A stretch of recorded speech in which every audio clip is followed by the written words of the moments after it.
Well, hey, everybody, what's up? This is Matthew. Thank you so much for checking into the YouTube channel.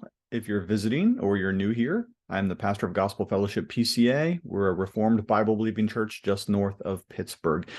Today, I want to take you on a bit of a side trail. We're going to be looking at a couple of obscure passages in the Bible related to Michael, who you probably assume to be one of the angels, like Gabriel, perhaps a cherubim or a seraphim or something like that, a created angel, no doubt. But I do want you to be aware that there's a little bit of a minority report in history. And in fact, when we look back at some of the Reformed commentators, the minority report actually takes on the place of the majority report. And somehow in history, those two positions got switched so that now the majority is the minority and the minority is the majority. Well, what exactly am I talking about? Let's get into the text here a little bit. What I'm going to do is I'm going to screen share, and this is going to be a bit of a nerdy video. So I apologize for that because we're going to be quoting Calvin, we're going to be quoting Edwards, we're going to be quoting the Geneva Bible and Matthew Henry as well. And I want you to see the quotations as well as the scriptures involved in this very thorny exegetical problem here with the person of Michael. So let me go ahead and share the old screen. There we are. And the reason that I'm bringing this up is because we're preaching through the book of Revelation at Gospel Fellowship PCA here. And we happen to be in chapter 12 this coming Lord's Day. And I ran upon this phrase in verse 7. And of course, now I have to deal with this without getting us so sidetracked that the whole sermon kind of runs out of balance here. But I do want to mention this in the sermon. And so I thought what I'll do is I'll make an additional video, a supplementary video. And that way people can see some of the background data for themselves. And hopefully that will help them to come to their own conclusion. So here's the text. And we're going to read a couple of biblical passages here. And then we're going to look at some of these older commentators. So this is Revelation 12:7-9. Now, war rose in heaven, Michael and his angels fighting against the dragon, and the dragon and his angels fought back. We introduced the dragon last week in our sermon, but he was defeated, and there was no longer any place for them in heaven. Verse 9, and the great dragon was thrown down, that ancient serpent who is called the devil and Satan. So we notice here in verse 7 that Michael is one of the primary combatants against the dragon, who is obviously here the devil in context. Now, John, as you already know, is almost always using Old Testament source text to fill out his gospel picture and to warn the believers in his own time and in our day as well of the necessity of perseverance and faithfulness and endurance to the faith. In so doing, John very commonly draws from Old Testament sources and texts and motifs and allusions to paint these very vivid pictures as he does so in the book of Revelation. Very commonly, he will use source material from the book of Daniel, which is also of the apocalyptic genre. And here is where he finds the name Michael, which he's going to use in, obviously, Revelation 12, the text we just read. So there's a couple of places in Daniel where this comes up. Let's go ahead and read those. Daniel 10:18-21, again, having the appearance of a man, he touched me and strengthened me. Verse 19, he said, O man greatly loved, fear not, peace be with you. Be strong and of good courage. And as he spoke to me, I was strengthened and said, let my Lord speak, for you have strengthened me. Verse 20. Then he said to me, do you know why I have come to you? But now I will return to fight against the prince of Persia. And when I go out, behold, the prince of Greece will come. But I will tell you what is inscribed in the book of truth. There is none who contends by my side against these except Michael, your prince. Okay, so Michael here is called a prince, one who apparently is contending in context with the pagan or secular powers of the Medo-Persian Empire, as well as Greece, which would follow after that. And of course, Rome follows after that. So it certainly seems here that Michael is some kind of angelic warrior who fights against the spiritual forces of darkness, especially as they manifest themselves in these sort of secular governmental powers. Okay, here's the next text, Daniel 12:1-2. At that time shall arise Michael, the great prince, who has charge of your people, and there shall be a time of trouble, such as never has been since there was a nation till that time. But at that time your people shall be delivered, everyone whose name shall be found written in the book. And many of those who sleep in the dust of the earth shall awake, some to everlasting life, and some to shame and everlasting contempt. Okay, so therein Michael is mentioned again. this time described as a great prince who has charge of the people. All right, now let's go on to another place in the New Testament, and this is a very tough verse too.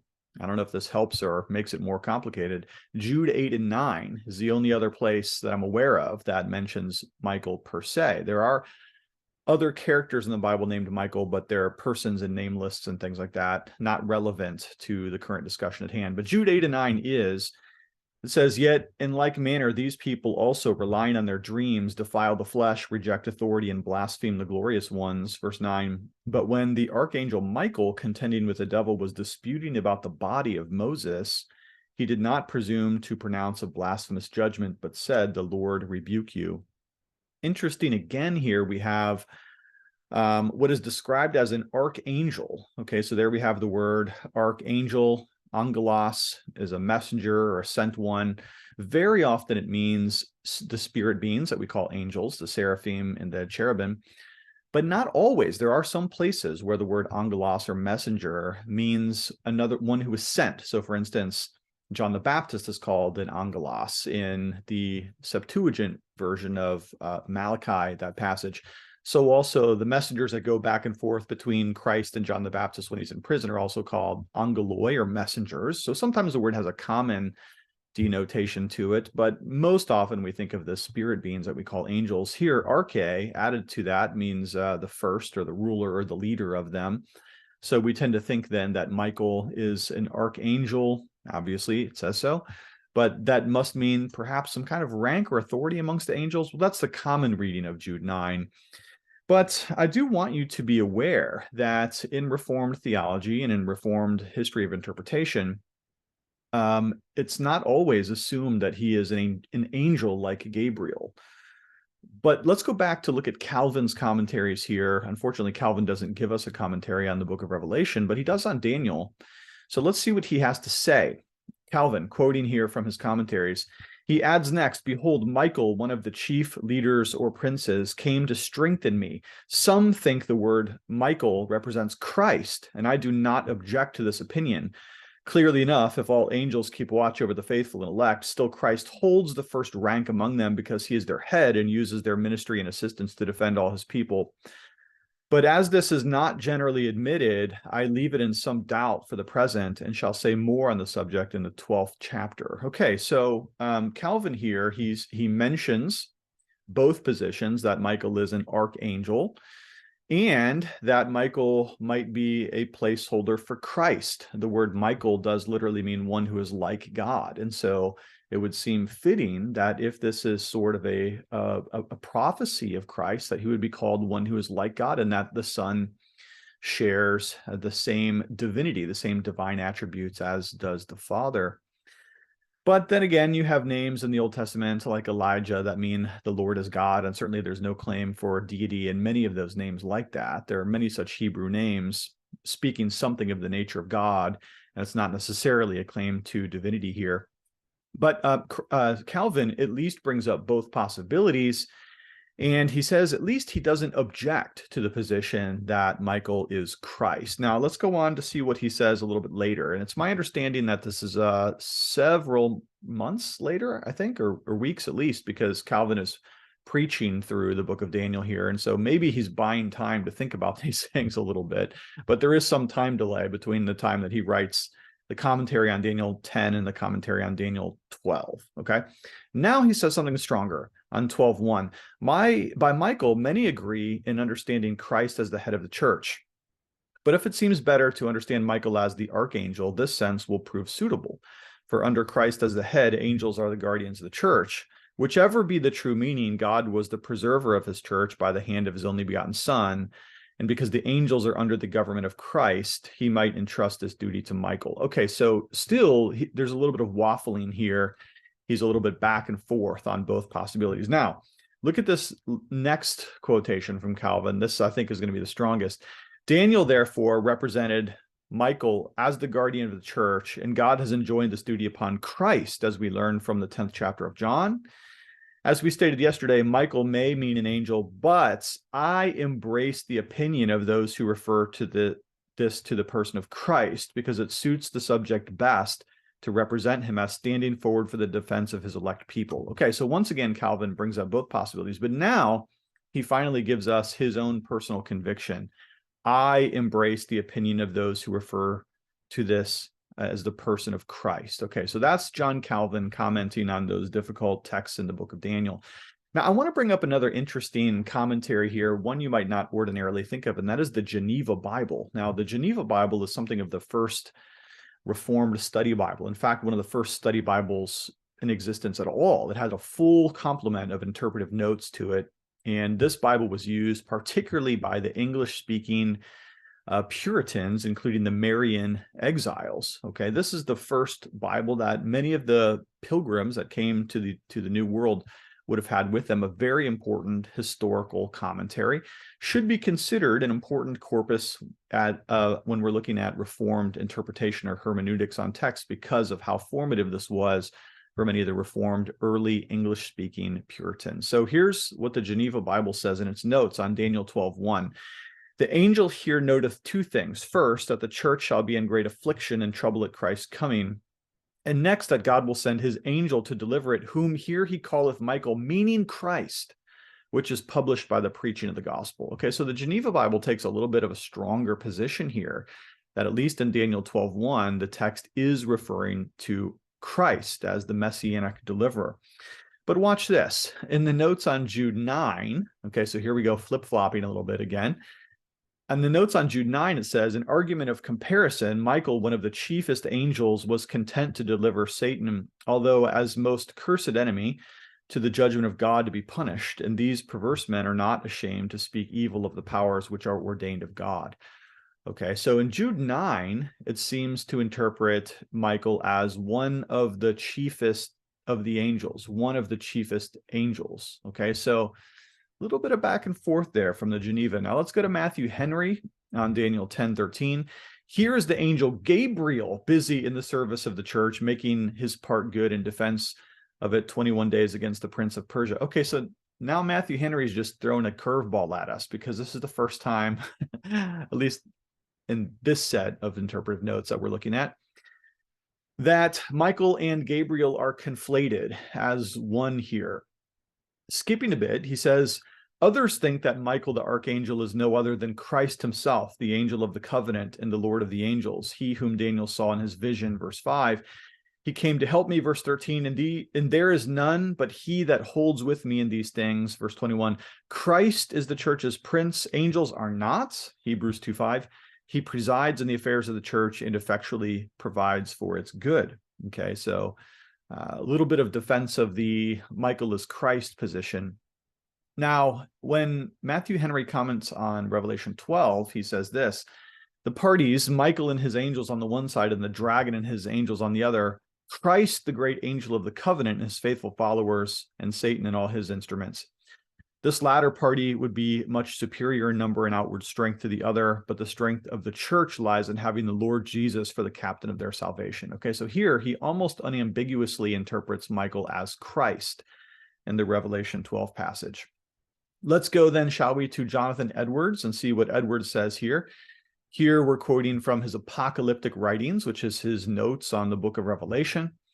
And Edwards asserts ever so boldly, Michael, the king of angels and his angels, he whose name is called the Word of God, and that has on his vesture and on his thigh a name written, King of kings and Lord of lords, and the heavenly armies that follow him, clothed in fine linen, white and clean.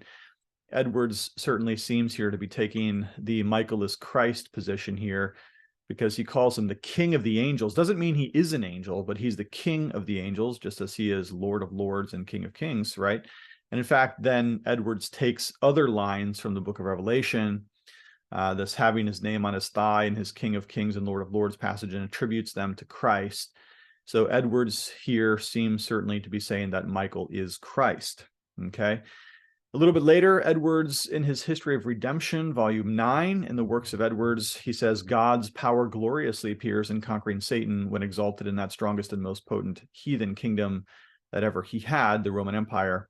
Christ, our Michael, overcame him, and the devil was cast out, and there was found no more place in heaven for him.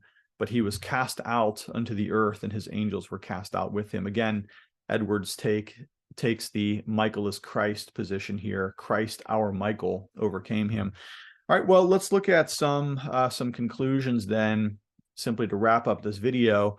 First, it seems that there's hesitancy in the part of most of the commentators. Calvin and Henry bring up the possibility that either Michael is an archangel, something like the cherubim or the seraphim, or that Michael is a placeholder name in prophecy for the person of Jesus Christ. Calvin seems to have a pretty moderate position here. Ultimately, though, he does think that Michael refers to Jesus Christ. The one thing I would say then is that this view is rooted historically enough in the Reformed tradition that it should not be entirely dismissed. In other words, that's why I'm going to bring it up in my sermon on Sunday. One thing we need to be really clear on is that we are not asserting, nor is Calvin, nor is Henry, nor is Edwards, nor is the Geneva Bible, that Christ is an angel. We are not saying, none of these positions are, that Jesus Christ is a created angel like unto Gabriel. Rather, what all of these commenters are saying is that Michael is another name for the person of Jesus Christ, the Lord of heaven and earth, the one who is fully man and fully God, the Lord, our Savior, Jesus Christ. Okay, so this is not the doctrine of the Jehovah's Witnesses here at all, but rather that we're saying something like what we mean when we talk about the angel of the Lord being a pre-incarnate appearance of the person of Jesus Christ. If that's new to you as well, I would suggest you go back to those angel of the Lord prophecies and look at how the angel speaks of God and as God, and often is called God. So there's a lot there, I understand. I suppose, though, that if you ask me my opinion and pressed me really hard on this, I'm going to hold the position that Michael is an archangel and that it is not a placeholder for the person and work of Christ. That's just a bit of a educated guess on my part at this point. I don't have a real strong conviction, but I'm basing that primarily on the Jude 9 passage, which seems to be the most ontological of all of the passages that we looked at. It comes closest to telling us what his nature is, and the word archangel seems to me to mean a chief among the angels. All right, well, that's all I have for you today. I don't know if I cleared this up or if I made it all the more obscure for you. Anyways, thank you so much for checking in. I do love you lots, and we'll talk to you later.